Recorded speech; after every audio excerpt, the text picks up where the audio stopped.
চাষার ছেলে চাষা থেকে যাবে, মজুরের ছেলে মজুর থেকে যাবে, রাজমিস্ত্রির ছেলে রাজমিস্ত্রি থেকে যাবে, তাদেরকে আমৃত্যু শোষণ করা যাবে। এই ধরনের ব্যাকডেটেড চিন্তা থেকে তারা আমাদের সাথে এই ধরনের ৭১ সাল থেকে প্রহসন করে যাচ্ছে। আমাদের যারা পূর্বপুরুষ রয়েছে তারা আমাদেরকে শিখিয়ে দিয়েছে কিভাবে উন্মুক্ত বাহু দিয়ে তাদের সাথে যুদ্ধ করতে হয়। আমরা সেটা লিগেসি বহন করছি। আজকে যখন 2024 এসেও সরকার যেখানে কোটা বাতিল করে দিয়েছে, আমি আমার এই ছোট মাথায় এই চিন্তা ঢুকে না। শিক্ষক কোটা চায় না, সরকার কোটা চায় না, শিক্ষার্থী কোটা চায় না, বিশ্ববিদ্যালয় কোটা চায় না, তাহলে কোটাটা চায় কে? কোন অদৃশ্য শক্তি বলে এই কোটা বহাল রয়েছে। আমরা এই অদৃশ্য শক্তির হাত আমরা ঘুরিয়ে দিব। আমরা স্পষ্ট ভাষায় ঘোষণা করতে চাই, আমরা মেধার স্বাক্ষর রেখে আমরা পরীক্ষায় উত্তীর্ণ হতে চাই। সংবিধানের কথা যে কোন বিশেষ সুযোগের সমতা মানে একটা বিশেষ গোষ্ঠীর জন্য বিশেষ কোন সুযোগের অনুপস্থিত সুযোগের সমতা। আমরা একই প্রশ্নপত্র পরীক্ষা দিব, একই প্রশ্নপত্র রিটেন লিখবো, একই ভাইবা ফেস করব, কিন্তু তারা এই কোটা সুবিধার কাবে, তার মানে কি আমি ধরবো জন্মই আমার অজন্ম পাপ?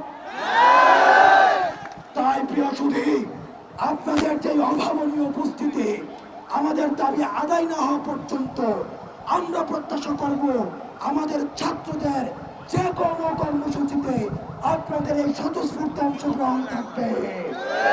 2018 সালে যখন গণ আন্দোলনের প্রেক্ষিতে যে নির্বাহী বিভাগ এখানে 2018 সালে পরিপত্রটি জারি করলো কোটা বাতিল করে, আজকে বিচার বিভাগ দিয়ে যখন সেই কোটাটিকে আবার পুনর্বহাল করা হলো, সেটা শিক্ষার্থীদের সাথে একটা প্রহসন। এবং এই যে রাষ্ট্রযন্ত্রের মধ্যে সমন্বয়হীনতা, তার নির্বাহী বিভাগ একটি আদেশ দিচ্ছে এবং বিচার বিভাগ সেই আদেশটি বাতিল করে দিচ্ছে। আমরা বলতে চাই, রাষ্ট্রযন্ত্রের ভিতরের এই অন্তর্দ্বন্দ্বের সাথে শিক্ষার্থীদের কোনো সম্পর্ক নেই। তারা নিজেদের মধ্যে সমন্বয় করুক এবং শিক্ষার্থীদের দফাগুলোকে বিবেচনা করে দ্রুত সময়ের মধ্যে সেটি পূরণ করে দিক। নির্বাহী বিভাগের ইচ্ছাকৃত প্রহসন এবং কোর্টের দীর্ঘসূত্রিতার মধ্যে মেধাবীরা অধিকার বঞ্চিত হচ্ছে। একদিনের জন্য আমরা এটি বরদাস্ত করব না। রাষ্ট্রযন্ত্রের বিভিন্ন বিভাগের এই একযোগে নাটক আর বরদাস্ত করা হবে না। নির্বাহী বিভাগের এখনো ক্ষমতা আছে যে পুনঃ পরিপত্র জারি করার, এবং কোর্ট ও ছাত্র সমাজকে মুখোমুখি দাঁড় করিয়ে দেওয়ার যে প্রহসন, সেটা আর মঞ্চস্থ করতে দেওয়া হবে না।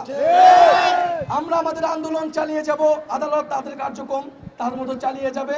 আদালতের প্রতি আমাদের সুপারিশ থাকবে, মহামান্য আদালত যাতে আমাদের কথাগুলো বিবেচনা করে। এবং নির্বাহী বিভাগকে আমরা প্রশ্ন করতে চাই যে 18 সালে তারা কি এমন পরিপত্র জারি করলো যেটা 5 বছরের মধ্যে বাতিল হয়ে যায়? তাহলে সেই পরিপত্রের মধ্যে তাদের ভুল রয়েছে। তারা যথাযথ বিধিবদ্ধভাবে সেই পরিপত্র জারি করতে পারে নাই এবং শিক্ষার্থীদের আন্দোলনের সাথে এটা প্রহসন করা হয়েছে। আমরা এই প্রহসন মানি না। আমাদের যে আন্দোলন, 4 দফার আন্দোলন, সেই আন্দোলন চলমান থাকবে।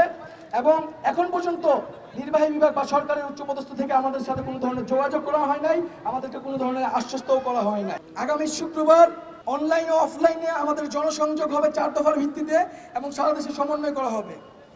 আগামী শনিবার বিকাল 3টায় সকল বিশ্ববিদ্যালয় এবং কলেজ থেকে বিক্ষোভ মিছিল বের করা হবে।